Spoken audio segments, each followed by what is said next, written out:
Civics है क्या? Civics था ना?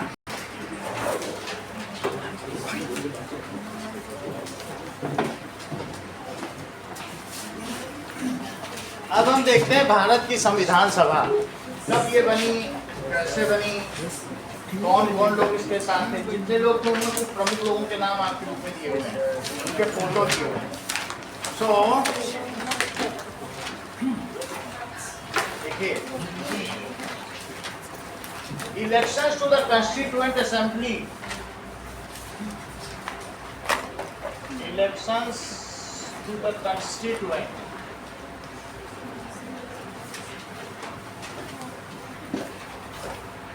assembly was held in, election कब हुए? जुलाई 1946, जुलाई 1946 को इलेक्शन हुए। और देखो दिसंबर में ये लोग सब एक साथ बैठ गए। हमने से बोला तुम लोग चुन के आ गए हो, 4 महीने का आराम से सेटल हो जाओ, फिर दिसंबर में बैठ जाना संविधान बनाने के लिए। तुम्हारा देश आज़ाद होने वाला है, तुम्हें संविधान बनाना। तो मैंने क्या बताया कि दैट इज अप्रैल में क्या हुआ? इलेक्शन। तो इलेक्शन ऑफ लेजिस्लेटिव, जो भी लेजिस्लेटिव काउंसिल, उस समय विधान परिषद होती थी, विधानसभा नहीं होती थी। अभी मैं बताऊंगा किसी भी जो स्टेट में, आपको लोकसभा राज्यसभा पता है? Yes sir. जैसे सेंटर में लोकसभा, ऐसे हर एक स्टेट में विधानसभा और विधान परिषद होती है। तो उसमें ये किसके इलेक्शन हुए? बोलो, लेजिस्लेटिव काउंसिल। ओके, मेरा कहने का मतलब है, बोलो सेंटर में कौन कौन होते हैं लेजिस्लेचर में? लेजिस्लेचर, लेजिस्लेचर होगा, और कौन सा होगा? क्या एग्जीक्यूटिव? एग्जीक्यूटिव। और तीसरा कौन होगा? जुडिशियरी। तो जो लेजिस्लेटिव होते हैं, विधायिका, इसको क्या कहते हैं? जो विधान बना उसको क्या कहेंगे? विधायिका। तो ये विधायिका जो विधान बना। लेजिस्लेचर के 2 हिस्से हैं जो सेंटर पर है, एक है लोकसभा और दूसरा कौन सा है? और दूसरा है राज्य सभा। अच्छा, फिर स्टेट आता है। स्टेट में कौन कौन सा होगा बोलो? क्या फिर से लेजिस्लेचर होगा? एग्जीक्यूटिव। और तीसरा कौन सा होगा? जुडिशियरी। इसमें होगा विधानसभा, विधान सभा और विधान परिषद। तो कुछ कुछ जगह पे अलग भी, तो कुछ स्टेट में विधान सौधा होगा, अलग अलग होगा, कोई बात नहीं। परिषद, ये 3 चीजें। फिर इसके बाद एक होगा दैट इज लोकल। तो लोकल में भी ऐसा हो सकता है, ग्राम सभा होगी, उसमें भी एक एग्जीक्यूटिव होगा, लेजिस्लेचर कोई नहीं होगा। एक क्या होगा बोलो? एग्जीक्यूटिव। उनको लोकल लेवल पर, अब शहर शहर में तो कानून बनेंगे नहीं।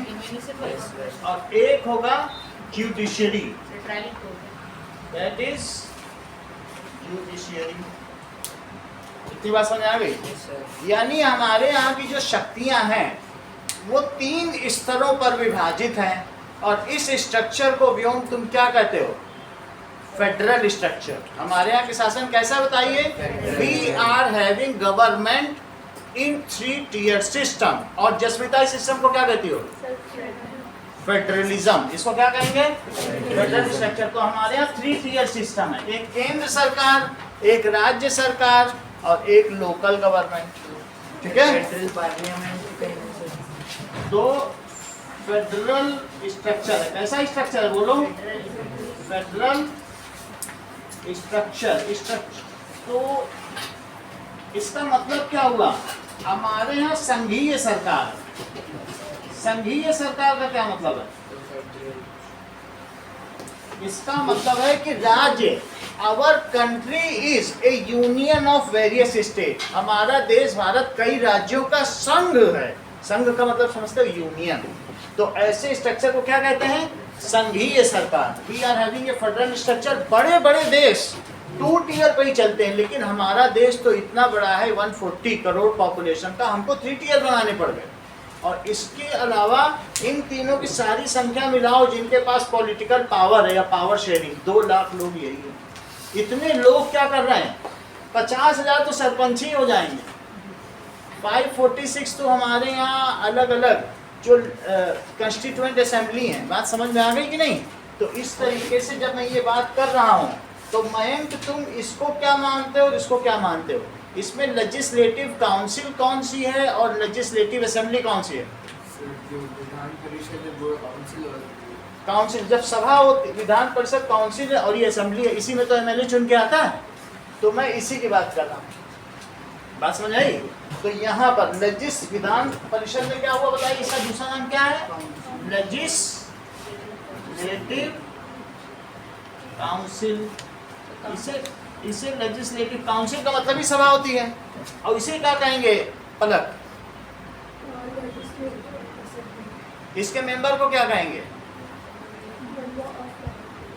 पार्लियामेंट की है तो यहाँ पार्लियामेंट, तुम हर एक शॉर्ट फॉर्म क्या हुई, एब्रीविएटेड? इसकी शॉर्ट फॉर्म क्या हुई?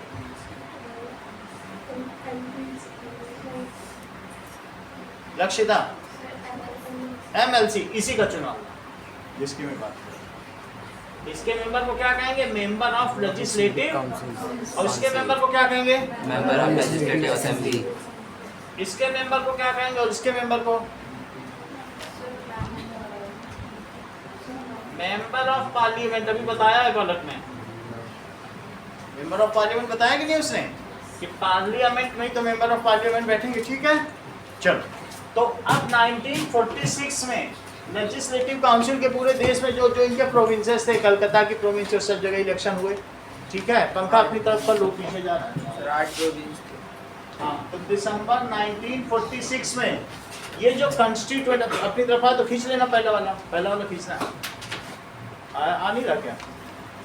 चलो ठीक है, चलो। अब देखो दिसंबर में क्या हुआ? This constituent assembly set for drafting constitution, लिखने के लिए बैठ गई। अब यहीं से 2 साल 11 महीने 19 दिन तक ये बनाती रही। तो अब यहाँ पर क्या हुआ? जो इसमें से यहीं पे इलेक्शन हुआ, सारे लोग नहीं थे। तो कंस्टिट्यूएंट असेंबली में 299 लोग थे, संविधान सभा में। सो इसमें ड्राफ्टिंग कमेटी बनाई गई। ये नहीं कि सभी लोग बैठ जाओ, तब तो फिर कुछ भी नहीं होगा, खिचड़ी सरकार होगी। सर 8 कमेटी थी, एक उसमें कोर कमेटी होगी ना, तो वो कोर कमेटी बैठेगी। जो जानकार लोग होंगे कानून के, वही तो बैठेंगे कि नहीं? सो एक कंस्टिट्यूएंट, उसमें कमेटी चुनी गई। ठीक है, तो वो कमेटी ने ये काम किया। ओके, तो उस कमेटी में 8 मेंबर थे। 8 मेंबर थे, तो जैसा है वो लोग देख लेंगे। चलिए, अब ये देखिए कि क्या चीज बताई गई। सो कंस्टिट्यूएंट असेंबली, जो चूंकि इनके समय में ही संविधान बना है, so this assembly is known as constituent assembly. पूरी असेंबली को ही कंस्टिट्यूएंट असेंबली कहा जाएगा, जिसमें 299 मेंबर्स थे। इनमें से कुछ लोगों को चुना जाएगा। भाई तुम लोग जानकार हो लेजिस्लेचर के, तुम लोग कानून के लीगली जानते हो, तुम लोग अलग से बैठो, जाओ कमरे में बनाओ। लेकिन पूरी सभा डिस्कस करेगी ना, जैसे तुम अभी जानते हो लोकसभा में चीज़ों का डिस्कशन होता है, सब लोग बैठते हैं, डिबेट। तो डिबेट की वजह से इस असेंबली को क्या कहा गया? Constituent assembly. This is called constituent assembly. Constituent assembly. अब देखो, a core committee from it is selected for drafting constitution। और इसमें कितने मेंबर थे बताओ? कंस्टिट्यूएंट असेंबली में 299 मेंबर तो इसी में ही थे। Yes sir. ठीक है, इट हैज 299। मुझे इसकी जानकारी नहीं है, लेकिन भाभी बता रहे कि 70 लोग इसमें से चले गए थे जब पाकिस्तान का विभाजन हुआ। 90 थे। कितने? 90 चले गए थे, और बाकी हमारे यहाँ नहीं। एक साथ क्यों? क्योंकि इस समय तक तो पाकिस्तान नहीं बना था ना, तो कुछ लोग जो उधर पार्टीशन में चले गए, उन्होंने वहाँ का संविधान बनाया, जो यहाँ रह गए उन्होंने यहाँ का संविधान। ना। कुछ बांग्लादेश चले, लेकिन उस समय पूर्वी पाकिस्तान और पश्चिमी पाकिस्तान एक जैसा ही था, तो वो एक हाँ प्रपोर्शन में चले गए। अब जरा दूसरी बात देखो कि कहाँ लिखा कि 8 मेंबर थे इस सभा में, क्या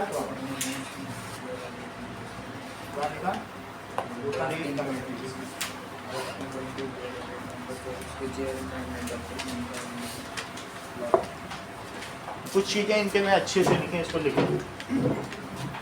तो अब देखिए कि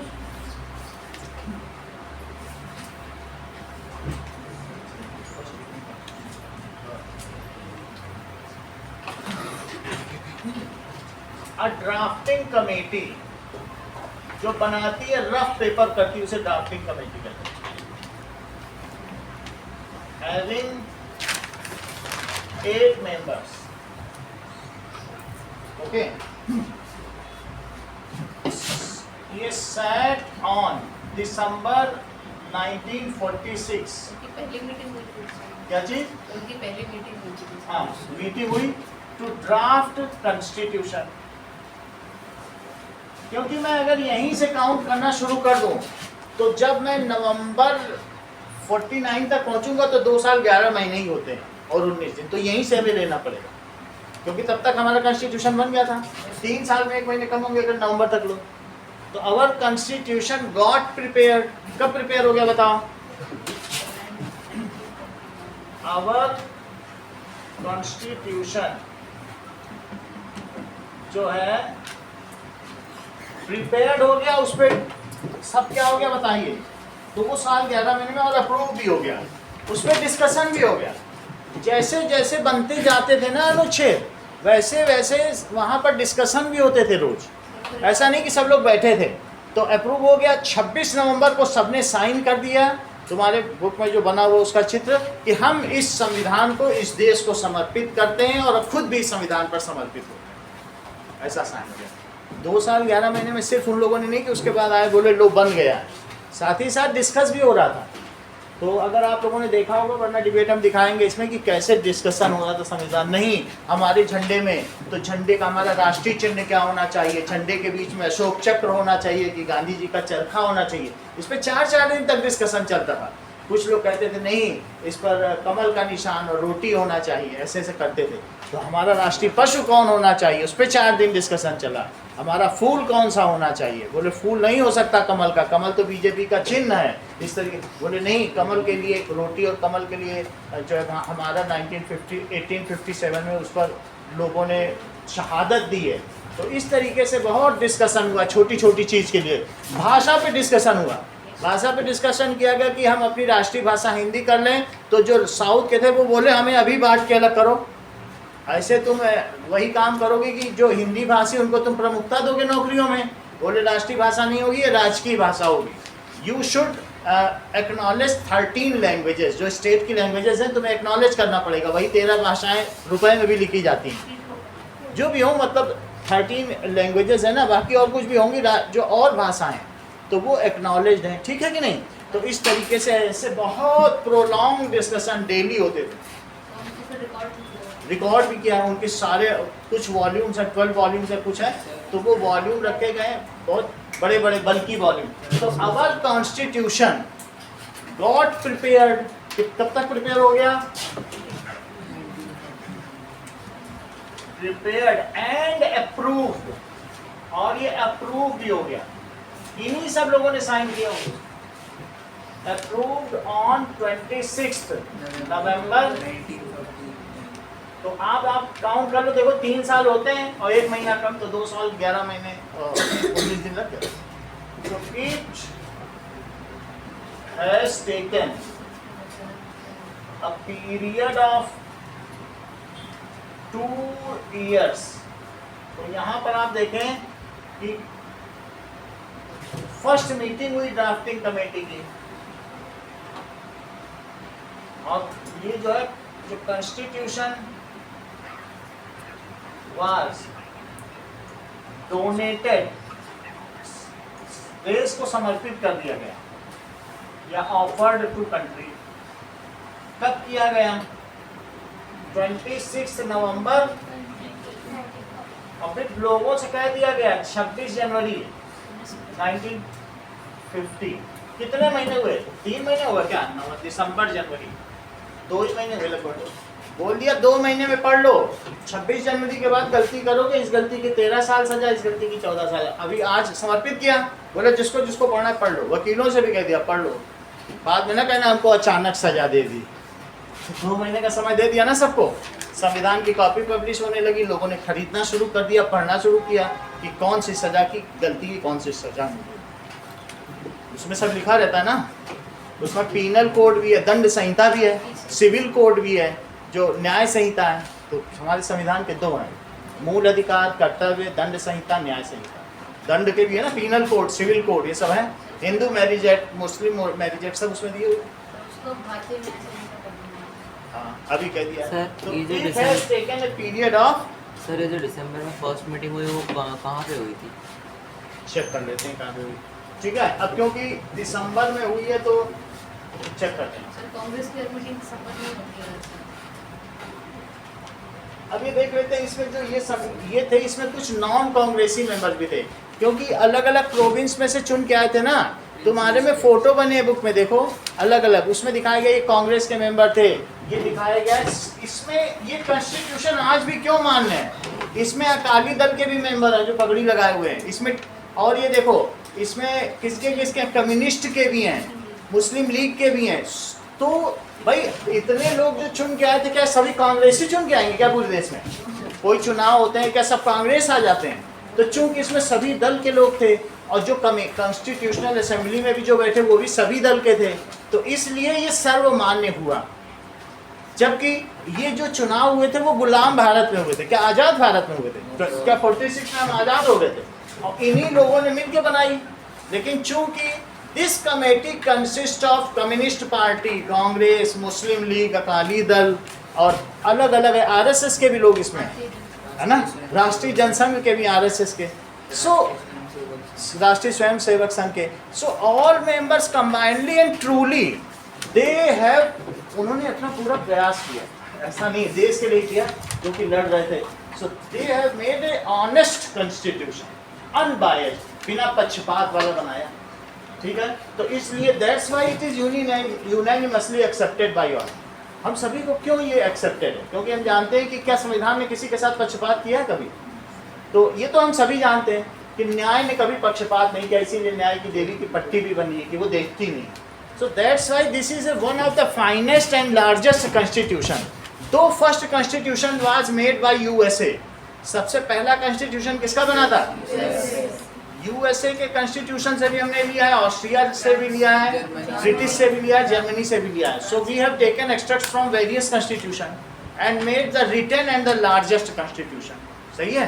तो इसलिए हम अगर कहें कि 26 को क्या हुआ होगा बताइए। ये तो हमने बता दिया, it has taken a period of 2 years 11 months and 11 महीने और कितने दिन लगे? 19 दिन, 19 days। चलो अब अवर कॉन्स्टिट्यूशन, हाँ ये प्रोमलगेट हो गया, लागू हो गया। कब लागू हो गया? तो अवर कॉन्स्टिट्यूशन, अगर प्रोमलगेट नहीं समझ में आएगा तो फिर वही अदिति जो कह रही वही लिखना। Constitution is promulgated. प्रोमलगेटेड का क्या मतलब होता है? लागू होना या came into effect on 26 January 1950। So इसलिए नाउ इंडिया इज कॉल्ड, जो इंडिपेंडेंट इंडिया है उसका क्या नाम दिया गया बताओ रितिका? Republic of India. हम रिपब्लिक हो गए। रिपब्लिक का क्या मतलब है? कि डेमोक्रेटिक। हम रिपब्लिक का मतलब होता है कि हाँ, जो हेड ऑफिस, जो जिसके रिप्रेजेंटेटिव्स इलेक्शन से चूज किए जाए उनको क्या कहोगे? रिपब्लिक। हम रिपब्लिक, ठीक है। नाउ इंडिया वाज अनाउंस्ड, इसी दिन हुआ।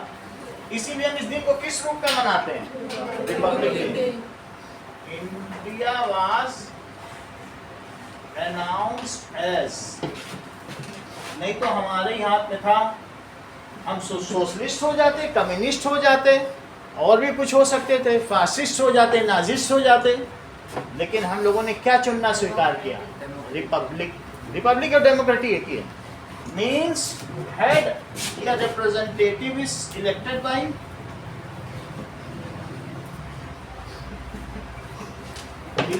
पब्लिक।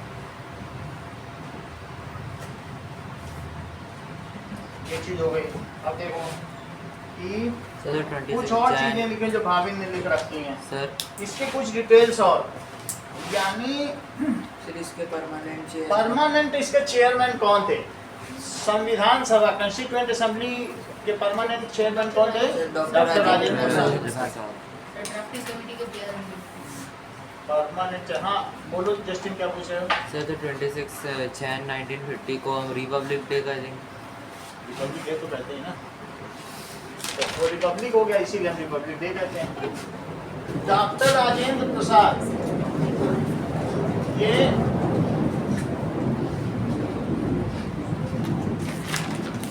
हमारे प्रेसिडेंट भी थे, वाइस प्रेसिडेंट। सही है। और इसके drafting temporary chairman of committee, prime minister temporary drafting committee के जो चेयरमैन थे होते हैं उसमें डॉक्टर बी आर अम्बेडकर ने क्या लिखा है? क्या चीज लिखी है?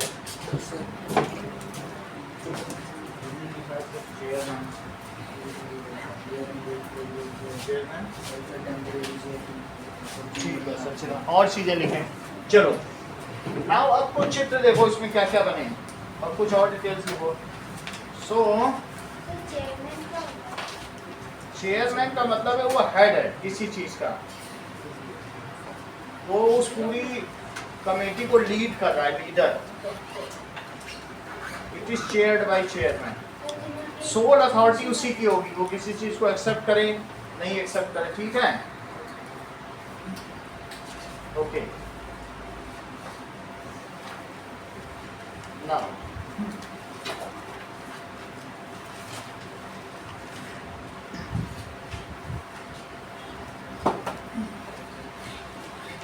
आगे देखिए कि चेयरमैन, परमानेंट चेयरमैन, तो इसके चेयरमैन हैं वो देखो president of constituent assembly. Permanent chairman ना लिखो, इसको लिखो कट कर दो, प्रेसिडेंट ऑफ कॉन्स्टिट्यूएंट असेंबली। वास्तव में ये जो बनी है ये कौन सी सरकार बनी? This government was interim government. कौन सी गवर्नमेंट थी? जब अंग्रेज लोगों ने चुन के यहाँ तक भेजा, फिर हम यहाँ आजाद हो गए। कब आजाद हो गए? 1947 में। इस सरकार को कहा गया अंतरिम सरकार। अंतरिम सरकार का क्या मतलब होता है कि जो अभी लीगल नहीं है लेकिन टेम्परेरी बेसिस में, जैसे तुम्हें होती है ना प्रोविजनल गवर्नमेंट, इंटरिम गवर्नमेंट, भाई अभी हमने बना दी, तुम लोग अपना, हम तो चले परदेश, अब तुम लोग अपना चुनाव करवाना बनाना, लेकिन हम तुम्हारे लिए दे के जा रहे हैं। हाँ, दो नाम दे सकते हो, या इंटरिम गवर्नमेंट भी बोल सकते हो या प्रोविजनल गवर्नमेंट, अस्थाई सरकार। इसे क्या कहोगे बोलो? प्रोविजनल गवर्नमेंट, या फिर क्या कह सकते हो? इंटरिम। इंटरिम जैसे तुम्हें कई बार होता है तुम्हारे पापा को डीए मिलता है ना, उनका वेतन बढ़ता है लेकिन सरकार नहीं दे पा रही, तो उसके लिए वो क्या करेगी कि इंटरिम कुछ राहत, अंतरिम राहत दे देगी, इससे काम चलाओ, अभी तुमको बोनस देंगे दिवाली का, तब तक कि 1000-2000 लो। ऐसा नहीं होता कई बार ये चीज। अब ये देखिए प्रेसिडेंट ऑफ कॉन्स्टिट्यूएंट असेंबली, इसके प्रेसिडेंट कौन थे? यही थे। क्या यही भारत के प्रथम राष्ट्रपति भी थे? तो जब भारत के प्रथम राष्ट्रपति थे तो संविधान सभा के भी तो यही राष्ट्रपति होंगे, क्योंकि भाई आप आज़ादी से पहले चुन के आओ या बाद में, जो ये चुन के आई वो आज़ादी के बाद तक भी तो चली, 50 तक। ये 4 साल इसने शासन किया, चेक करो।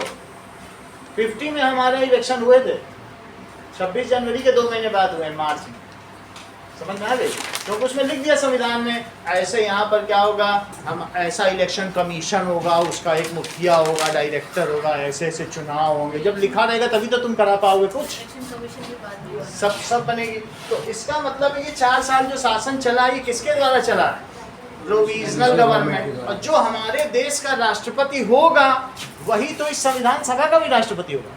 क्या तुम ये समझते हो कि लोकसभा का अलग राष्ट्रपति होगा और राज्यसभा का अलग है? एक ही तो राष्ट्रपति होगा, सारे मेंबर्स ऑफ पार्लियामेंट के एक ही तो राष्ट्रपति है ना। तो इन लोगों ने मिलके वास्तव में जो भी मेंबर्स थे उस समय ये नहीं रहा होगा, उस समय काउंसिल थी, ये काउंसिल है।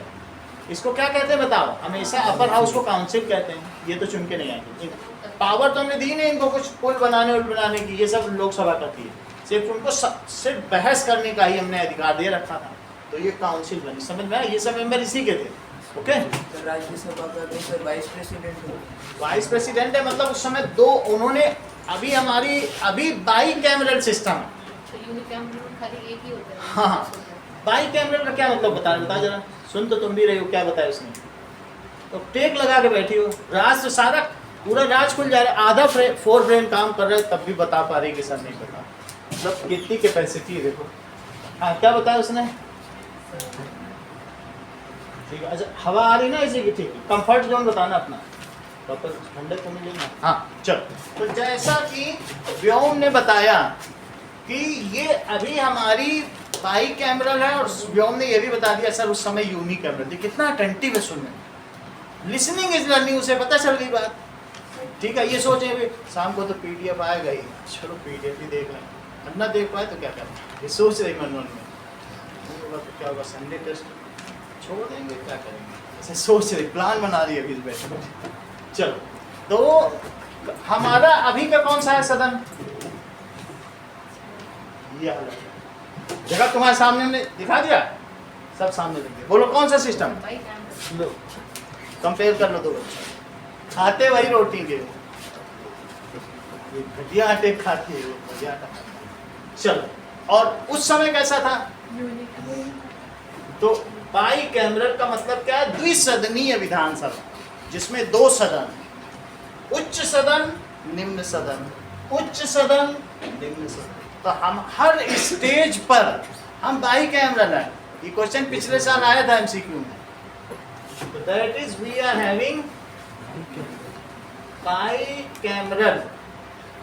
ये जो भी होता है हाउस, हमारा हाउस कैसा है, द्विसदनीय, 2 सदन। ये जो हमारी राउंड बिल्डिंग है ना पार्लियामेंट की, आप इधर है, मेरा भी अलग अलग हो गई है, लेकिन पहले ऐसे थी, इधर एक तरफ बिल्कुल हरा सब कुछ था, इधर एक लाल था। यहाँ पर बैठते थे ओम प्रकाश बिरला, और इनके इधर बैठते थे उपराष्ट्रपति, दोनों पीठ सटा के बैठते थे। वो उधर की सदन को संबोधित करते थे, वो उधर, मतलब बीच में दीवार थी। ये बात समझ आ गई कि नहीं? तो we are having bicameral system. Okay, यहाँ क्या बात बताई गई है, प्रेसिडेंट ऑफ कंस्टिट्यूएंट असेंबली ये थे, फर्स्ट प्रेसिडेंट भी यही थे, also was first president of 2। एक है कि जो पहला है विदाउट इंडिपेंडेंस, तो एक है कि उनके अंतर्गत में, और एक है इंडिपेंडेंट इंडिया के भी यही चुने, यानी इन्होंने काफी लंबे समय तक किया, ऑफ इंडिपेंडेंट इंडिया। और दूसरा क्वेश्चन है प्रेसिडेंट ऑफ ड्राफ्टिंग कमेटी, अर्जी का नाम बताओ, जिसमें संविधान लिखा है उसके प्रेसिडेंट कौन, बोलो बताओ। राजेंद्र प्रसाद, करेक्ट। जैसा इन्होंने बताया कि president of drafting drafting, sir B R correct, से doctor B R B R Ambedkar. Ambedkar. चलो सब डॉक्टर कर लिए, मतलब पीएचडी की डिग्री के हुए। इसके अलावा जरा देखिए मोतीलाल नेहरू ने क्या किया, पहले कॉन्स्टिट्यूशन 1928 1928 में कॉन्स्टिट्यूशन बना दिया था कि ऐसा होना चाहिए। वो थोड़ा टेम्पररी सा बनाया था जब वो कांग्रेस की सभा हुई, फिर उसको गवर्नमेंट ऑफ इंडिया एक्ट में ड्यूट किया था। है ना। इससे मदद की। So made a draft of constitution. Sir ये कांग्रेस के मेंबर in 1928 इन कांग्रेस अधिवेशन, जो उनके अधिवेशन होते थे ना, सभाएं, वार्षिक सभा, उसमें इन्होंने ये काम किया। अब देखो सरोजिनी नायडू कौन थी? Member of constituent assembly. जितने चित्र बने इनमें कहीं सरोजिनी नायडू का भी नाम होगा। तो ऐसे बहुत सारे मेंबर हैं। अगर मान लो सरोजिनी नायडू की जगह और कोई भी नाम आ जाए जो तुम्हारे चित्र हैं, तो वो सब मेंबर हैं। भारत कोकिला,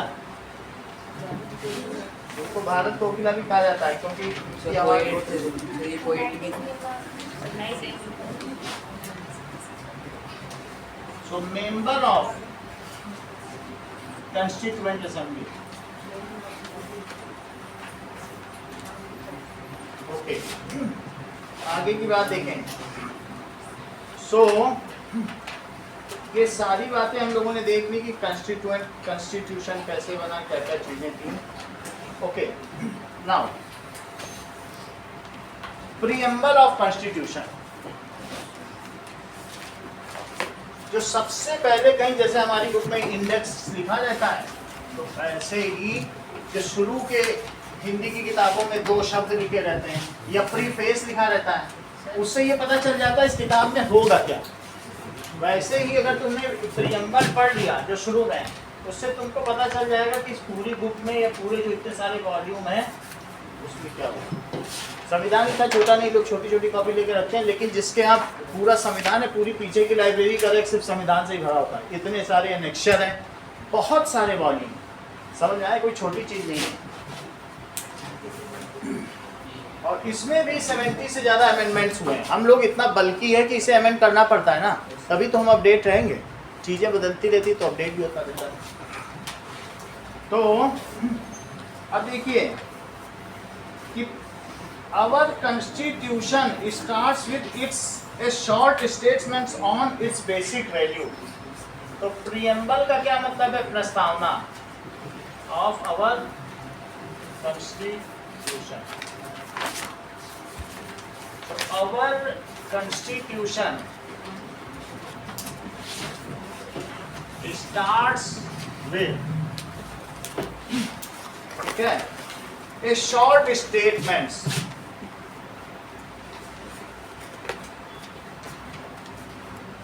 showing its basic value, our basic value.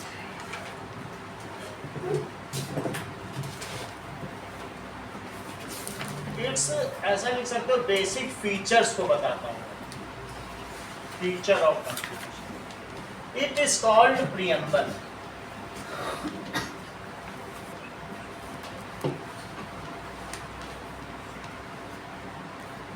Preamble भी कह सकते हो या प्रीफेस ऑफ कॉन्स्टिट्यूशन।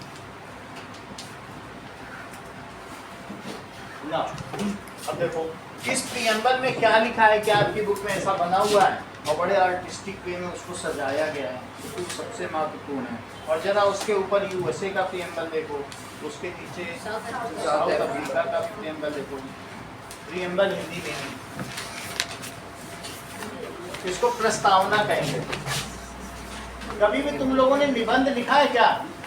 उसमें प्रस्तावना लिखते हो ना, शुरू के 2 लाइन और अंत में निष्कर्ष लिखते हो, तो वही preamble.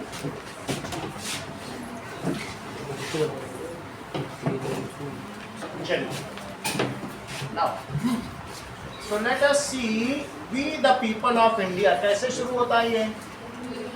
B the people of India. तो we the people of India में क्या चीज कही गई है? So constitution is drawn and enacted by the people. इसका मतलब है दिस कॉन्स्टिट्यूशन इज ड्रॉन, बनाया गया हमारे द्वारा और हमारे पर ही लागू है। इसको क्या कहते हैं? drawn and enacted by people of India. So by ये- people through their representative. Through their representative. इसका मतलब है we the people of India का मतलब ये हमने बनाया और हम ही इसे मानते हैं, हमारे ऊपर लागू. समझ आए? ड्रॉन का मतलब बनाया और इसका मतलब है हम ही पर ये लागू है. सोवरेन, सोवरेन का मानसी क्या मतलब है?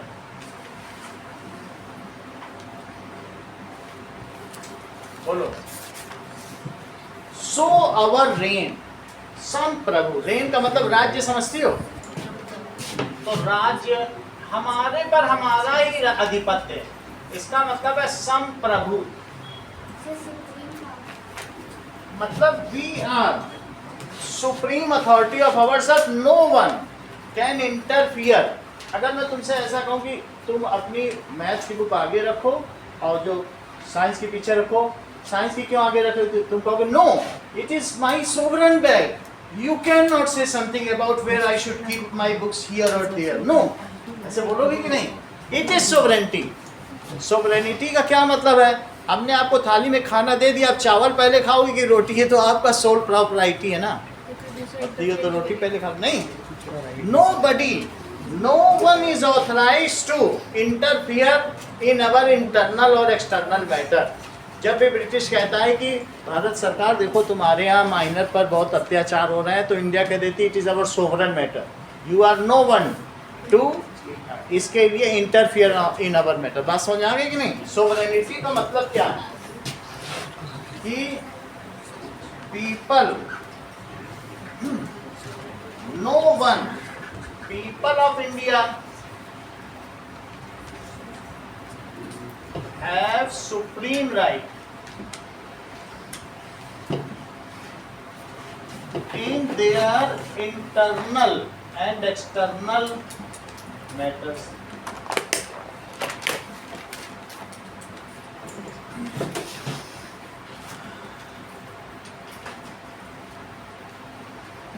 No other country, कोई कंट्री या और दूसरे देश का कोई लोग होगा तो उसको भी इज ऑथराइज्ड. हमने किसी को ऑथराइज नहीं कर रखा है to interfere in our matter. Interfere का क्या मतलब है मानसी? हाँ, इन अवर मैटर. इसका मतलब है अगर क्या हम किसी देश के कहने पे चलते हैं? क्या चलते हैं? पहले ऐसा हुआ था कि हमारे यहाँ भोपाल कांड में 1 लाख लोग मारे गए. जहरीली गैस निकली थी, मीथेन गैस, और जो उसका डायरेक्टर था ना उस कंपनी का जो मीथेन बनाता था, उसको है ना, उसको हम लोगों ने स्पेशल प्लेन में राजीव गांधी ने बैठाल के अमेरिका भेज दिया. बोला नहीं, अमेरिका फिर नाराज हो जाएगा, तुम तो वहाँ के हो. जबकि उसने इतनी गलती की, सब ऐसा कभी इंस्पेक्शन नहीं कराया. उस अपराधी को रातों रात स्पेशल ट्रीटमेंट किया. जॉर्ज बुश ने बताया हमने आपके व्यक्ति को भेज दिया, वो सुरक्षित पहुंच तो गया है. तो पहले हम लोग इतना डरते थे, लेकिन अभी की जो सरकार है वो बोल्ड गवर्नमेंट है. उसने क्या किया, जब यहाँ की एम्बेसडर वहाँ पर गई थी, जो कि रेखा मायावती कौन थी, तो उसने अपने यहाँ एक नैनी रखी थी. नैनी उसके बच्चे को देखती थी, वो 1 घंटे का $2000 लेती थी. इतना. और उसकी जितनी सैलरी थी अगर उसको उसमें से दे देना 80%, तो 3 दिन ही की सैलरी बनती थी उसकी नैनी जो बच्चे केयर करती थी. तो फिर बोली नहीं, इतने तो हम नहीं दे पाएंगे जितना मांग रही. बात समझ में आई कि नहीं? तो ऐसे में वहाँ के सरकार ने बोला कि हम इस रेखा मायावती को कैद में रख लेंगे, क्योंकि तो गलत काम किया इसने. बात समझ आई कि नहीं? उसने अगर किसी नैनी को रखा और नैनी को पैसा नहीं दे पाई, नैनी की फीस बहुत ज़्यादा है, या बढ़ा दिया, कुछ मैनिपुलेशन किया, कहीं ना कहीं कुछ उसमें लीगल पॉइंट्स थे. तो यहाँ की सरकार ने, अभी की बात है 3 साल पहले, बोले हम यहाँ की जो तुम्हारी यूएस का एम्बेसी है उसके सामने से सब सिक्योरिटी हटा रहे हैं. अब लोग तुम्हारे यहाँ घुसे, उसे हमें कुछ लेना देना नहीं है. अब एम्बेसी के सामने से सब अपने सुरक्षा बल हटा लिए. उसने तुरंत वहाँ से उसको फ्लाइट में बैठा के भेजा. बोला ऐसा मत करो, तुम इसकी सब सिक्योरिटी लगाओ, हम तुम्हारे व्यक्ति को भेजते, सारे चार्ज डिसमिस हुए. एक वो समय था कि हमने यहाँ के एक अपराधी को वहाँ भेज दिया था, अब एक ये समय है कि हम वहाँ से अपने व्यक्ति को छुड़ा के ले आए। सिर्फ यही नहीं, यमन में एक हमारे 8 नेवी अफसरों को बोला था कि इनको मृत्यु दंड देंगे, सबको वापस बुला लिया। तो अब हमारी पॉलिसी इतनी बोल्ड है कि हम वहाँ पर अभी आजकल में भी सुनते होंगे वीटो दो नहीं तो यूएन छोड़ते हैं। सर डायमंड ट्रेडर्स समझ आई बात कि नहीं? तो अब हम वहाँ पर अपना एक खास चाहते हैं, स्पेशल ट्रीटमेंट है। तो हमारी पॉलिसी से पता चलती है कि हम सोवरन हैं, है ना? तो कोई भी हमारे मामले में इंटरफियर ना करे, इस चीज़ को क्या कहते हैं? Sovereignty. It is only the sovereignty in true sense. Drone and के बाद हमने हमारे पार्लियामेंट में 2 ब्रिटिश सांसद बैठा करते थे, एंग्लो इंडियंस है ना? तो हमने उनको बोला जाओ अपने देश, हो गया तुम्हारा। उनको बैठाल के रखा था 70 सालों से, क्योंकि जब हम आज़ाद हो गए तो उन दोनों का काम ही क्या रह गया? पहले 545 होता था, 550 हो गया। हाँ, क्या पूछा है आप बताइए? Authorize to interfere our matter, ठीक है, पूछ रहे हो कुछ क्या? चलिए, तो we are sovereign socialist. Socialist का क्या मतलब है? समाजवाद ये बाद में वर्ड जोड़े गए हैं, इंदिरा गांधी ने जोड़ दिए। वास्तव में हम ट्रू मामलों में सोशलिस्ट नहीं हो सकते। क्या अमीरों की संपत्ति छीन के गरीबों को दान दे दी जाए? तुम्हारा घर लेकर 4 गरीबों में बांट दे, अच्छा लगेगा तुमको? नहीं सर, तो सोशलिज्म चल नहीं सकता इंडिया में ना। रशिया में ही चल रहा है सर। वहीं चल रहा है, वहाँ भी फुल सेंस में नहीं हो सकता। कहीं हो सकता है क्या? तो इसलिए बस इन्होंने जोड़ दिया दिखाने के लिए, अदरवाइज इसका कोई मतलब नहीं। इसका मतलब है we are working for socialism. हो रहा कैसे हो रहा है? यहाँ पर अमीरों पर 30% टैक्स लग रहा है जो ज़्यादा कमा रहे हैं। उस पैसे को क्या ये लोगों में राशन बांट करके मोदी सरकार या जो भी सरकारें आती हैं, या फ्री करके या सब्सिडी दे के अमीरों जो गरीब लोगों को उठा रहे, क्या यही तो सोशलिज्म है? अमीरों से टैक्स लेके उस पैसे से गरीबों का भला करें, ये भी तो इनडायरेक्टली सोशलिज्म है। ये भी सोशलिज्म। सबसे अगर हम अपलिफ्टमेंट के लिए काम कर रहे हैं इनडायरेक्टली, हम छीन नहीं रहे हैं, लेकिन हम प्रतिबद्ध हैं कि गरीबों को एक न एक दिन उसी स्तर पर ले आएंगे जहां हमारे अमीर हैं, तो क्या ये सोशलिज्म नहीं है? तो हम कर रहे हैं ऐसा। गरीबों को फ्री घर दिया जा रहा है, सब्सिडी दी जा रही है बहुत सारी चीज़ों पर। तो इसलिए we are working a society in which nobody has a disparity on the basis of economic status, जहाँ पर आर्थिक दृष्टि में दो लोगों में भेदभाव या ऊंच नीच ना हो। इस प्रकार के समाजवाद की क्या परिकल्पना करती हैं? हाँ, तो ये हो भी रहा है, ठीक है। तो सबसे ज़्यादा टैक्स पे कौन करते हैं? सबसे ज़्यादा जो सबसे अभी देखो, हमने पिछले महीने 1 लाख का एसी लिया है, उसमें 30,000 रुपये हमने GST भरा है। तो कहाँ जाता होगा 30,000? 30,000 रुपये ये जो भरा जाता होगा, ये गरीबों को देंगे, मोदी सरकारें कुछ करेंगी? इतना हम लोगों से टैक्स लिया जा रहा है। तो रक्षा को मार दो। समझ में आ रही बात कि नहीं? तो सोशलिज्म का क्या मतलब है बताइए? कि wealth is generated socially and shared equally. Wealth is generated socially and used for welfare of, किसके लिए? Welfare of poor people of country. समझ में आई बात कि नहीं?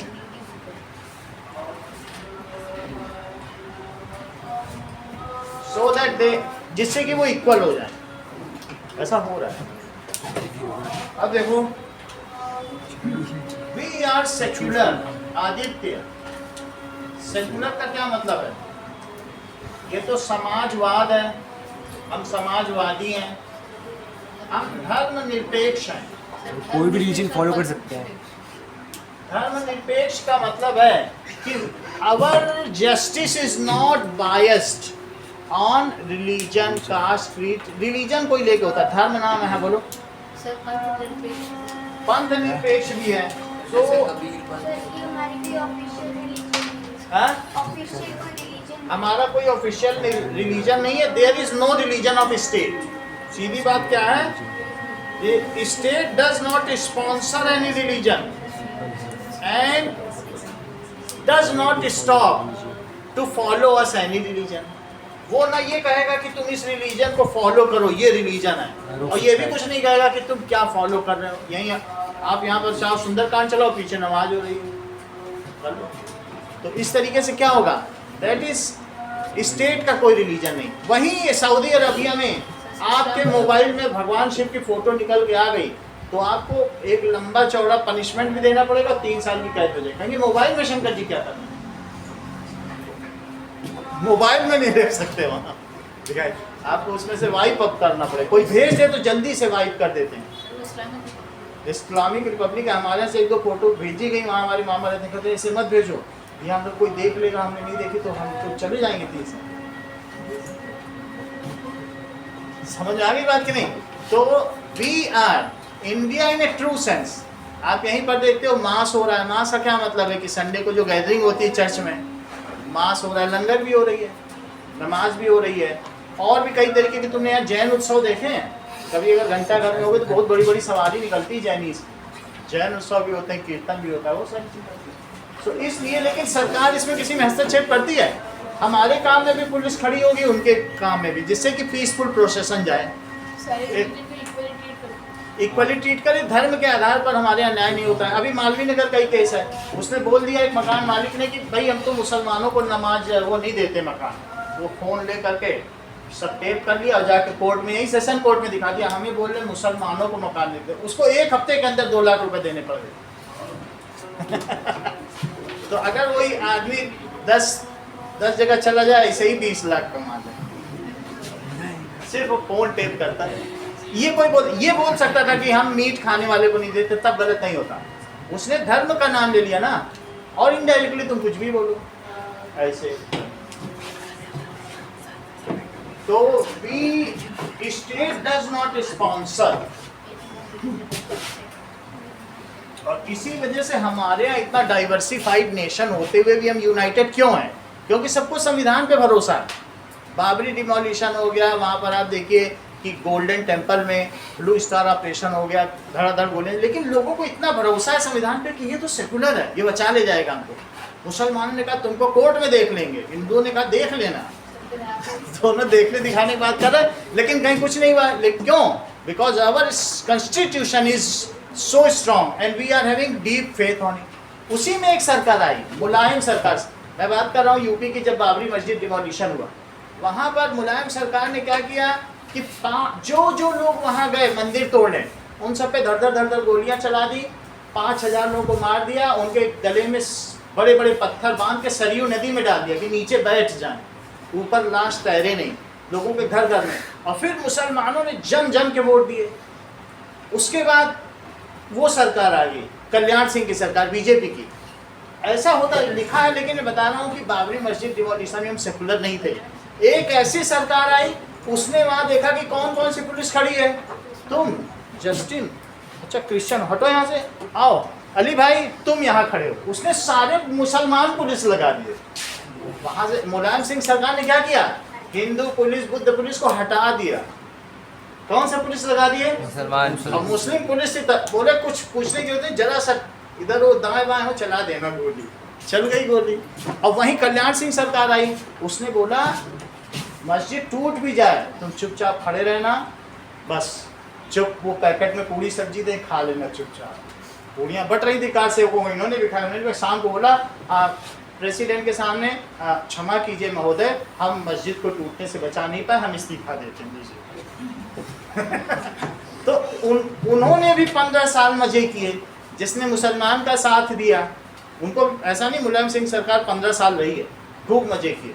इन्होंने भी खूब मजे किए। उन्होंने भी 2 लाख करोड़ रुपए कमा के अपने स्विस बैंक में डाले। इन्होंने भी 2 अलग अलग पार्टियां हैं, दोनों के अलग अलग चेहरे हैं, लेकिन लोग ऐसा करते हैं, पार्टीज ऐसा करती हैं।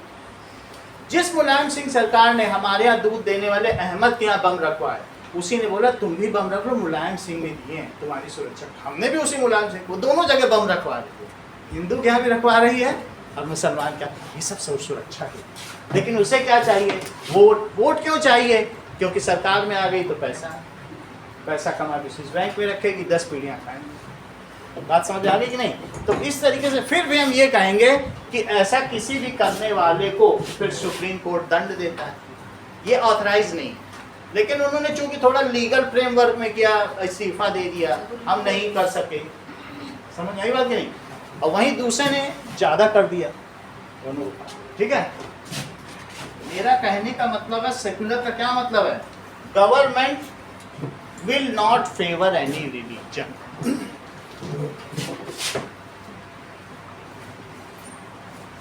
सर सर अगर वो जो मकान मालिक था जिसने मना किया था उस मुसलमान को आने के लिए, हाँ। अगर वो इनडायरेक्टली पूरे तरीके से मुस्लिम जो जात है उसको डिफाइन करके कहता मैं ऐसे लोगों को नहीं आने देता, हाँ तो वो कह सकते हैं बस मीट खाने वाले को नहीं, जात भी नहीं, कुछ का ऐसे नहीं कह सकता कि नमाज पढ़ने वाले को, ऐसा कुछ भी नहीं कह सकता, रिलीजन का नाम नहीं आना चाहिए, तब तो ठीक है। यानी तो स्टेट स्पॉन्सर नहीं करता, neither it deny for practicing any religion. तो इस विषय में हम धर्मनिरपेक्ष and we are truly secular, ऐसा नहीं है, ये एक दो इंस्टेंट ऐसे हैं, otherwise we are truly secular, Indian people are secular. हम लोगों में जो चीज़ें हैं बहुत ज़्यादा किसी चीज़ की अडाप्टिबिलिटी है, हम लोगों ने पर्शियंस को किया, ये तुम जानते हो फारस से आने वाले लोग, टाटा बिरला, ये 5000 लोग आए, तो दैट इज पर्शिया, जोरास्ट्रियंस को। पूरी दुनिया में ईरान ने तो अपने उन्हीं का था, ईरान का पुराना नाम पर्शिया था, उसने सबको मार डाला, वहाँ शिया मुस्लिम है, लेकिन हमने उनको शरण दी। आज वही टाटा बिरला, हमने ज्यूस को शरण दी, ज्यूस का जो सेकंड वो जो नेटिव प्लेस है वो इंडिया ही है, सबसे पहली मस्जिद यहीं इंडिया में ही बनी पूरे विश्व में, आप ये समझ सकते हैं। तो हम India is truly secular in many sense, बात समझ आ गई कि नहीं? तो बिरला जो थे वो हाँ? पर्शियन थे। कौन? तो बिरला पारसी थे, पर्शियन थे। पारसी। टाटा बोला था। पारस जो पारसी वही पर्शियन है। पारसी का क्या मतलब? पर्शियन। तो टाटा थे, तो बिरला नहीं थे सर। अभी देख लेंगे, सब दोनों का नाम था, देख लेंगे कोई। चलो अब देखो डेमोक्रेटिक का क्या मतलब है? डेमोक्रेटिक और रिपब्लिक एक ही मतलब है, अभी तक रिपब्लिक वर्ड नहीं आया ना, तो डेमोक्रेटिक लगा दिया। डेमो का मतलब पीपल और क्रेटिक का मतलब रूल, पीपल रूल। डेमोस का क्या मतलब होता है? पीपल। क्रेसी का, क्रेसी समझती हो?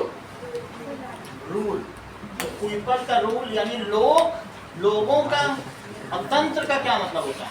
शासन, लोगों का शासन, लोगों का। इसका मतलब क्या है कि government is for the people, of the people, bye the people, है बात कि नहीं? तो यहाँ की गवर्नमेंट लोगों के लिए, for the people, of the people, हमारी तो सरकार है, बाय द पीपल, हम ही ने तो बनाई है। गवर्नमेंट किसके लिए है? Is for the people, of the people and by the people. Means we elect our representative and they rule on us. We elect our representative and they rule on us. अगला देखिए, justice, justice is for all. Apartheid government आपने south Africa की देखी, वहाँ अलग अलग नियम थे गोरे और कालों के लिए, लेकिन हमारे यहाँ ऐसा नहीं है, justice is for all. Justice can not be, is for all and it does not discriminate, ये भेदभाव नहीं करता है। On basis of religion, on basis religion के अंदर फिर कास्ट हो जाएगी, ठीक है? अब देखो, रीड हिंदी मीनिंग, रीड पर भी नहीं करता, ठीक है? इसी तरीके से रेस पे नहीं, जेंडर पर भी नहीं। इन सब का मतलब समझो।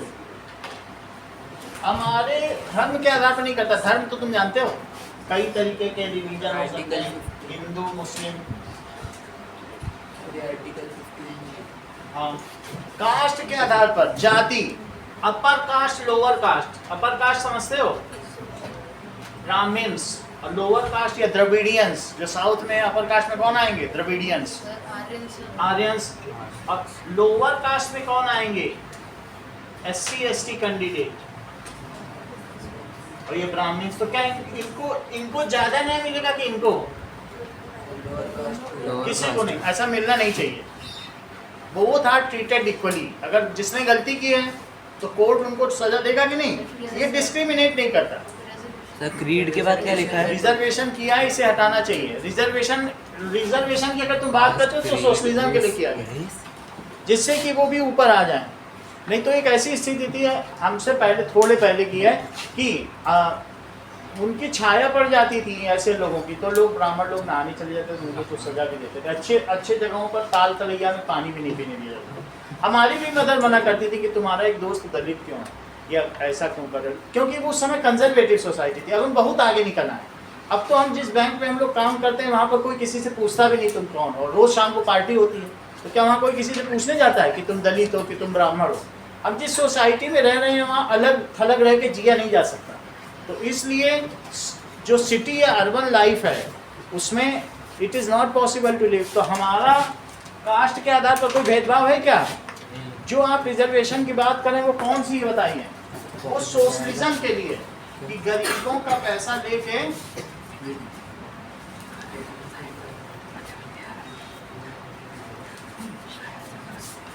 ओके। सुनाओ अब देखो, इकोनॉमिकली बैकवर्ड क्लासेस उनके लिए होना चाहिए।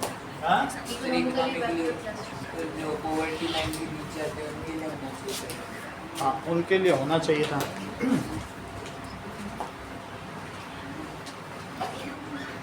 देखो, क्रीड, कास्ट का मतलब जाति। इसका क्या मतलब होता है? जाति तो तुमको जानते हो ना, ब्राह्मण, वैश्य, ये सब है। क्रीड का मतलब क्या मतलब होता है? पंथ। पंथ यानी संप्रदाय। तुमको मालूम है शैव संप्रदाय, वैष्णव संप्रदाय, नागा संप्रदाय, कई संप्रदाय हैं। इसी तरीके से बुद्धिज्म में महायान और हीनयान। जैन में कौन कौन सा बताती हो?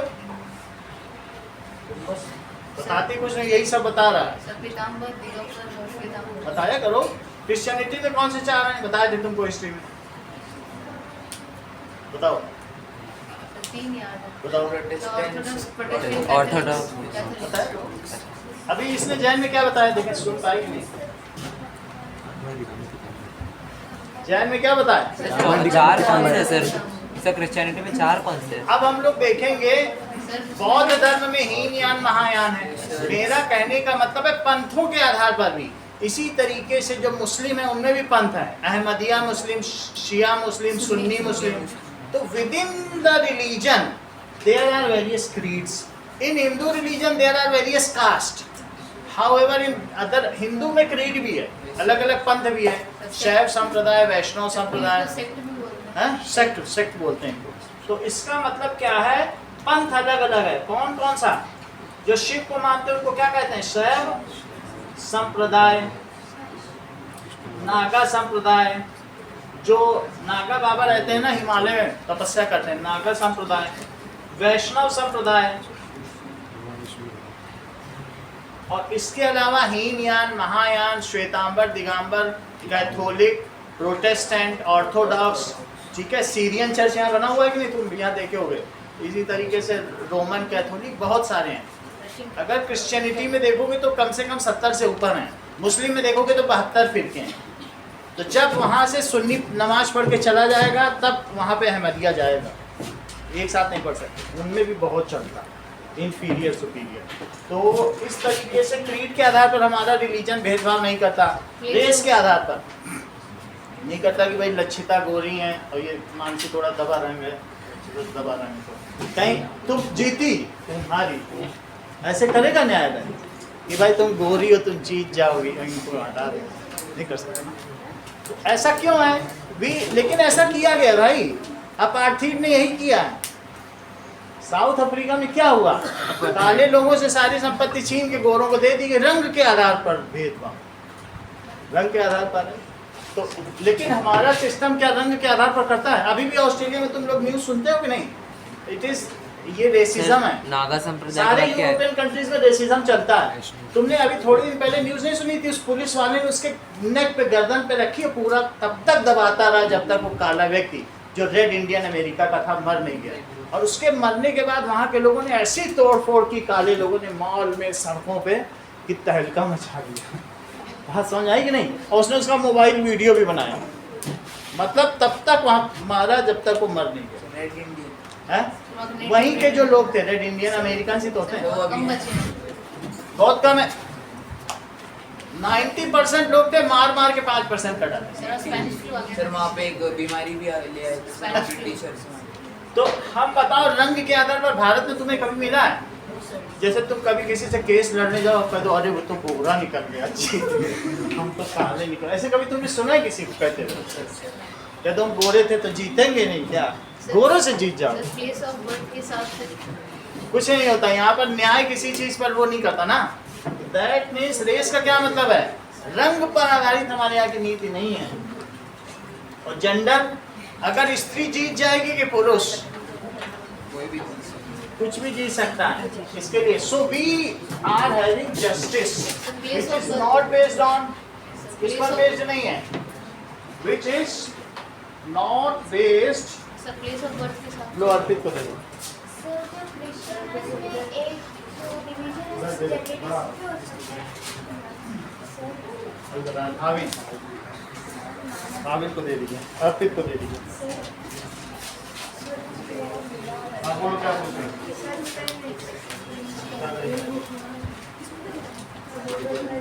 मानसी,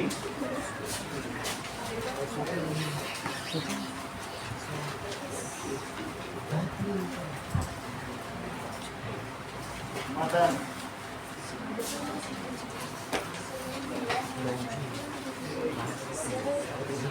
एक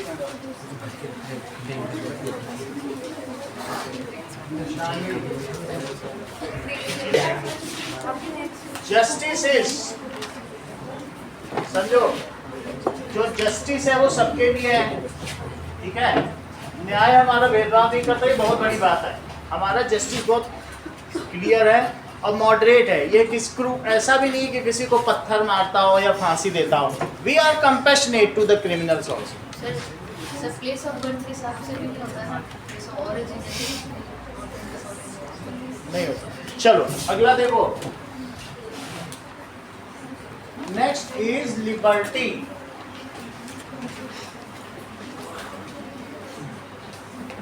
सो we the people of India, sovereign, socialist, secular, democratic, republic, justice, liberty word आया क्या उसमें? देखो क्या लिखा,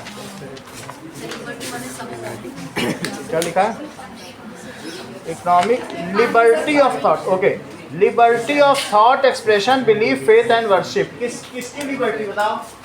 liberty of, liberty of thought, ठीक है?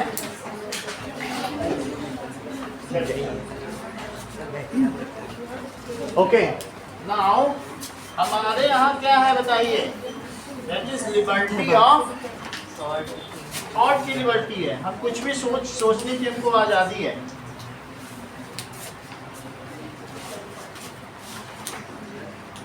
ये तुम्हारी बुक है कि 10 की? ये देखो, इनको भी लिबर्टी ऑफ थॉट है।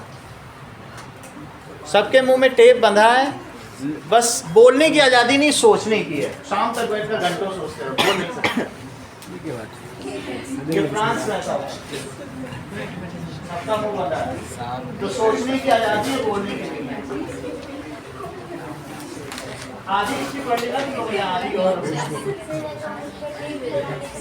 सोच सकते हो, बोलने का अधिकार नहीं, लेकिन क्या है? फ्रीडम ऑफ स्पीच की है। और यहाँ लिबर्टी ऑफ थॉट, सोच सकते हो, बोल नहीं सकते, लिख सकते हैं, कुछ नहीं कर सकते। सोचो, तुम्हें आज़ादी दी जाती है, जब तक चाहो सोचो। लिखा भी है ऊपर, you are free up to what time you can think and up to what far you can think. जितनी दूर तक सोच सकते हो सोचो। एक्सप्रेस नहीं कर सकते। ऐसा था वहाँ, यही था ही वहाँ। इसलिए कि बोलने का अधिकार नहीं है। लिबर्टी ऑफ थॉट तो था पर लिबर्टी ऑफ स्पीच नहीं। समझ आई बात कि नहीं? सबके मुंह पे टेप वाला है।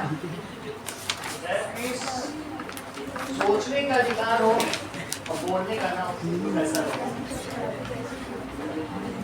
Okay now but in India we are having किसकी लिबर्टी करो सर सोचने की expression Thoughts, expression, belief, faith and worship. Now we are having, बात नहीं करो, liberty of thought, liberty of thought है, सोचने की भी आजादी है। एक्सप्रेशन, तुम एक्सप्रेस भी कर सकते हो। तुम यहीं पर चौराहे पे खड़े होके मोदी जी को गाली देने लोगों, तुम्हें पुलिस वाले नहीं, चलो चलो घर जाओ, ज्यादा नहीं बोलेगी। लेकिन और ऐसे चाइना में तुमने कुछ बोल दिया तो आपको मालूम है, हमको मिला था निजामुद्दीन में, चाइना का ही था, तो उसने बताया बीजिंग का था, तो वो बताया कि हमारे यहाँ के विलेज के 800 लोग पहुँच गए कि हमारे यहाँ लाइट नहीं आ रही है, पानी भी सही नहीं है। तो उसने क्या किया, वहाँ के 800 लोगों को ही मरवा दिया, बोला ये न्यूट्रली है।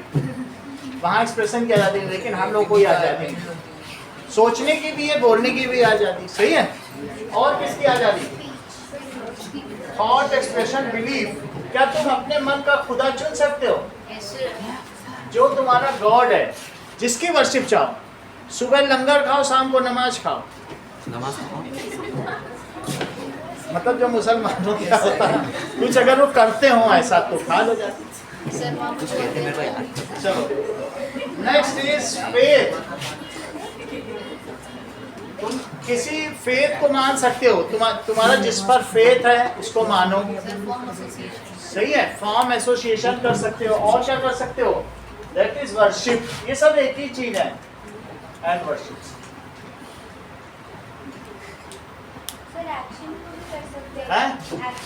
एक्शन कर सकते हो, तुम्हें उतनी छड़ी घुमाने का अधिकार है कि किसी के सर पे चोट ना लगे। यानी कि I have a right to rotate my stick, लेकिन ऐसा नहीं है, चोट लग गई वहीं तुम्हारा अधिकार। Where the rights of others start there your rights start. जहां दूसरों, सुनो इस बात को, जहां दूसरों के अधिकार शुरू होते हैं वहां तुम्हारे खत्म हो जाते हैं। तुम्हारे अधिकार वहीं तक हैं जहां तक दूसरों के शुरू नहीं होते। ओके, अगली चीज क्या है, इक्वलिटी। अभी इक्वलिटी हम लोग ला नहीं पाए हैं, लेकिन ऐसे समाज की परिकल्पना की जा रही है कि एवरीबडी गेट इक्वल अपॉर्चुनिटी। जैसे आपने देखा रिजर्वेशन होता है, कई जगह ऐसा नहीं मिल पाता है, तो इक्वलिटी वाले सोसाइटी में सब जो तेज है वो रह जाएगा, लेकिन अभी ऐसा नहीं है। 70, सुनो इस बात को, बात उठा लेना पहले, 70 नंबर लाने वाला जो SC ST कैंडिडेट है वो सेलेक्ट हो जाएगा, और 97 नंबर लाने वाला ब्राह्मण रह जाएगा। हम लोगों के समय में जब आरक्षण शुरू हुआ था, जो -10 नंबर लाते थे वे भी सेलेक्ट हो जाते। सर ऐसा BR अम्बेडकर की वजह से हुआ था। हाँ सुनो, सिर्फ जब SC ST कैंडिडेट के लिए फ्री था, जहाँ हम लोगों के लिए 600 रुपये और 1200 रुपये एग्जामिनेशन फ़ी दी जाती थी, हम लोग सोच सोच के पढ़ते थे, SC ST के लिए कोई फ़ी नहीं होती थी। और उनको कई बार क्या होता था, सिर्फ SC ST कार्ड दिखा के रेलवे में जा सकते थे। उनको रेलवे का भी ऐसा बहुत समय तक चला है, ट्रेन का भी फेयर नहीं लगता था, ट्रेन का भी फेयर नहीं, फ़ी भी नहीं, और इसके अलावा उनके पेरेंट्स कहते थे बेटा आता हो तभी करना, गलत करके ना आना, क्योंकि -10 10 तुमने गलत कर दिए तो हो सकता है जिसको कुछ नहीं आएगा, 0 नंबर वाला तो टॉपर, अगर तुमने 10 गलत कर दिए तो भी तुम्हारे सेलेक्ट होने के चांस। बात समझाइए। और जो अगर ब्राह्मण है उसने 97 सही कर दिया, 3 ही गलत करके आया है, तो वो फिर ऐसा भी अन्याय बहुत चला और अभी भी चल रहा है। 70% सेलेक्ट हो जाता है और जो 97% है वो रह जाता है। सर UPSC के अंदर भी SC सबको सर 6 चांस दिए जाते हैं, 4 की जगह सर। एक्स्ट्रा चांसेस भी रहते हैं, सर फी भी नहीं रहती। नॉर्मल को 6 हो गए, यहाँ तक कि सुनो इस बात को, 6 हो गए। इतना फेडअप हो गए थे हमारे समय में, वहाँ भी IIT का है और जोधपुर में भी IIT है, तो IIT के प्रोफेसर इतना फेडअप हो गए थे उनसे, उनको बोल दिया गया था ये जो SC ST आ रहे हैं ना माइनस में पास होके, अगर पास नहीं हुए 3-4 फेज में, यानी जो उनका सेमिस्टर होता है, इनकी आफ्टरनून क्लास लो, और उन मूर्खों की आफ्टरनून क्लास लेके प्रोफेसर फेडअप हो जाता है। उनको क्या पढ़ाएगा, अब वो ऐसे लोग पुल कैसा बनाएंगे, वो टूटेगा ही, जिनको कुछ सर, नहीं आ रहा। IIT में थोड़ी होता है 6-6 SC, साल ST तक वो, क्यों? क्योंकि उसकी फीस भी नहीं लगती थी। जहाँ दूसरे लोगों से 6-6 लाख रुपए लिए जाते थे, SC ST तो वहाँ जाते थे, हॉस्टल में मजे से रहते थे, खाते थे, पीते थे, फीस भी नहीं देनी है।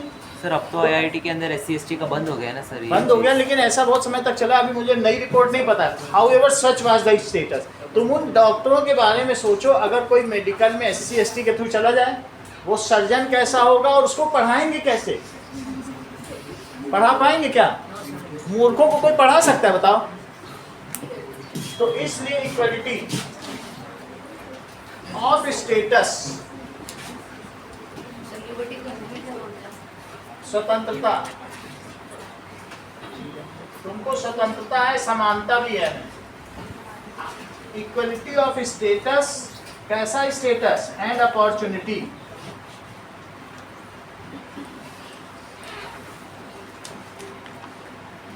समाज में तुमको वही स्थान प्राप्त है व्योम जो किसी एक ब्राह्मण को प्राप्त है, ये जो द्रविडियन को प्राप्त है, पंजाबी को प्राप्त है, सबको बराबर है ना। हमको सबको एक जैसा ही स्टेटस मिला हुआ है ना।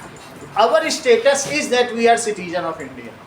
सर इससे बड़ा कोई सर स्टेटस ये SC ST का जो ये होता है सर, ये स्कूल्स के अंदर भी होता है? ये स्कूल के बाहर डिग्रीज के अंदर ही लिया जाता है? जहाँ पर भी स्कूल में करके क्या है उनको, राइट टू एजुकेशन है, ऐसा तो कहीं नहीं है, केवी में कहीं नहीं। अगर होता हो वो एडमिशन में लिया जाता हो, मुझे देखना पड़ेगा, मुझे इसकी जानकारी होता होगा। अभी होता है तुम लोगों सर। को ज़्यादा पता होगा, तुम्हारे स्कूल में हाँ NCC के उसमें होता है। होता तो होता होगा, जो लोग इस फील्ड में देखते होंगे। अगला देखो, फ्रेटर्निटी।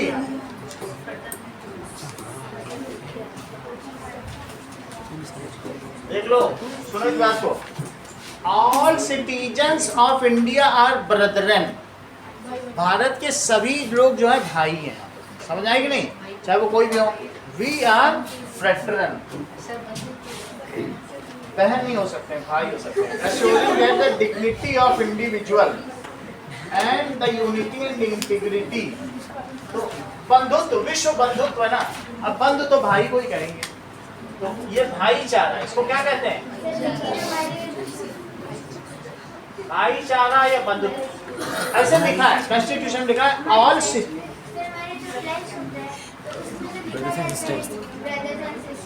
वो स्कूल की प्लस है, ऐसा नहीं सेम इसमें नहीं लिखी ना, तो हम बताते हैं all citizen of India are brethren, ऐसे लिखो। नहीं लिखाना तो मैं दिखाओ तो हम भी लिखते हैं। दैट इज, देखो इस चीज को, डिग्निटी ऑफ इंडिविजुअल, इसके बाद ऑल सिटीजन्स ऑफ, अभी मैं आपको नेट में दिखा दूंगा, ऑफ इंडिया आर, उसका वही मतलब है ब्रदरन, सभी भारत के निवासी आपस में भाई भाई। बस चलो इतनी बात हो गई। अब कुछ और डिटेल देखें कॉन्स्टिट्यूशन के बारे में, मैं आपको दिखा देता हूँ। फ्रेटर्निटी मीनिंग देखो, ब्रदरहुड ये सब जगह ही है, तो इसलिए ज्यादा कुछ नहीं है।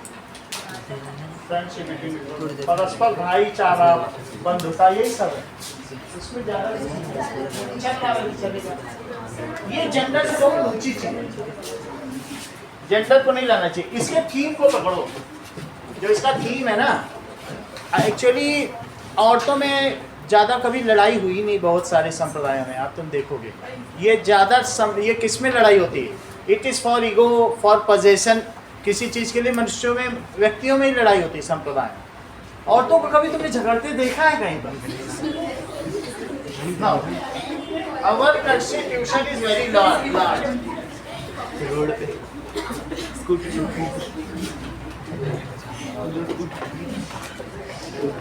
Now, सुनो इस बात को। Let us write some concluding points. Our constitution is very large. Note कर देना, is very large. Okay. It is detailed, and if it is amended many times,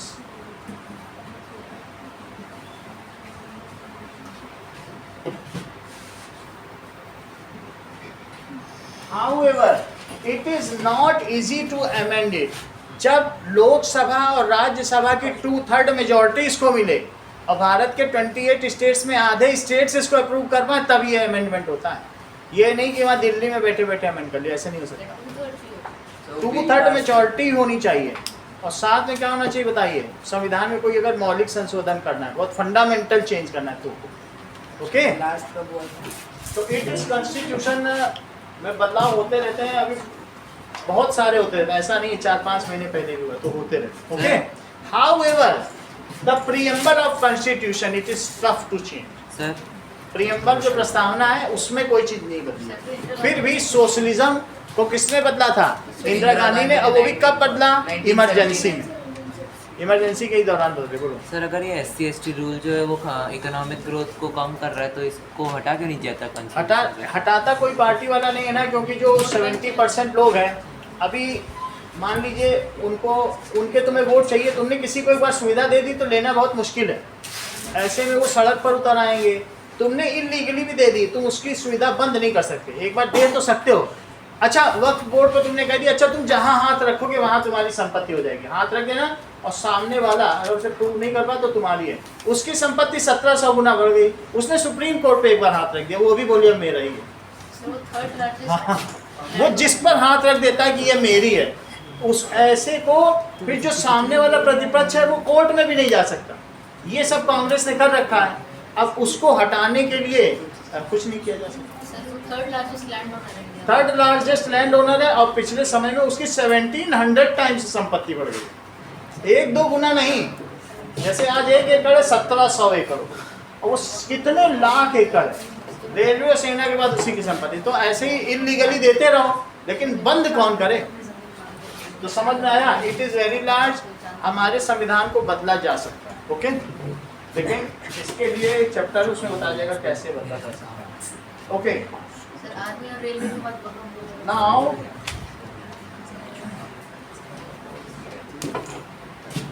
इतनी बात आपको बता दी गई है।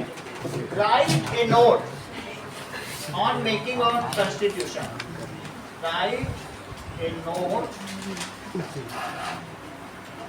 on making of constitution and various persons at various posts on it,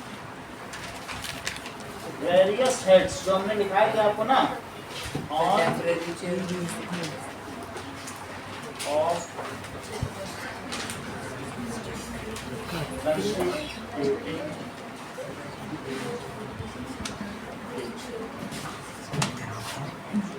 कोई भी इसमें 8 लाइन्स लिख लीजिए जो ऑथेंटिक हो, इससे रिलेटेड। ये लो।